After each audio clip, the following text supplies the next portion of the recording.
Yeah.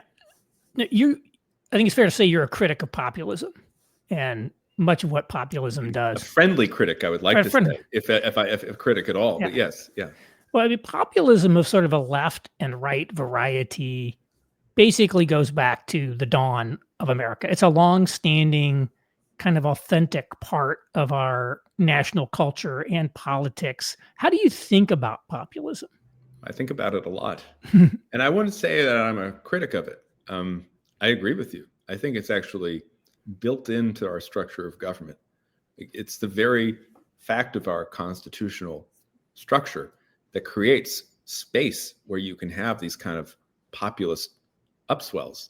And then the additional genius of our Constitution is there's a forcing mechanism that makes these populist upswells to be channeled toward our parties, which are not in the Constitution, but we kind of select for them in the Constitution, and thus become more mainstream, become more palatable as a result, if they want to have any viability.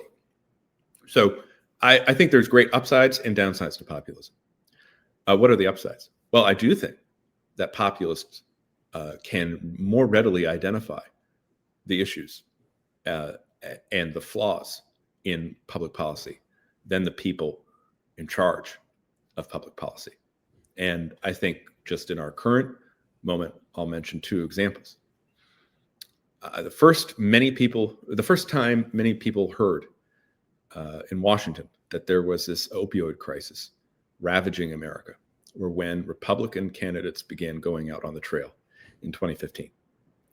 Because in the bubble where I live, in the Beltway and its surrounding counties, our wealth and our status insulate us from a lot of problems that face Americans outside of the bubble. So populism seized on the deaths of despair, rightly, in my view, and communicated that to the elite.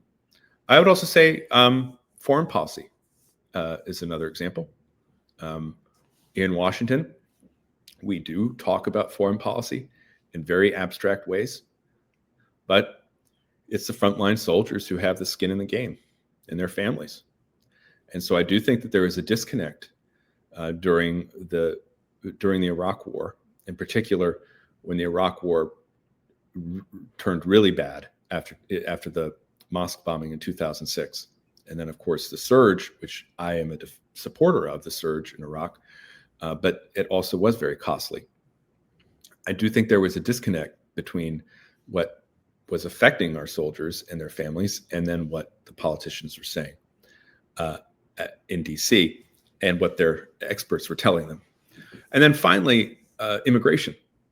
I think immigration is the issue of the 21st century. And in DC, no one wanted to talk about it. And in fact, the imperatives in Washington in the 21st century were always for more immigration and more regularization of illegal immigrants. And I noticed beginning in 2005, when George W. Bush attempted an amnesty bill, that this was not going to fly. Why? Because the House of Representatives, which is the body that's closest to the people, right? Elected every 2 years, smallest districts, the House of Representatives was never going to permit George W. to amnesty illegal immigrants. So populism identifies the problems. It is a very effective check on elites, and I value it for that. I do think it also has downsides. And I do think that when you look at populist movements over time, I describe several of them in my book, what you find is that while populists are very good at diagnosing problems, identifying problems, they sometimes don't really know what the solution is other than to kick the bums out. And then there's also, I do think in many populist movements, there is a tendency toward conspiracy theories.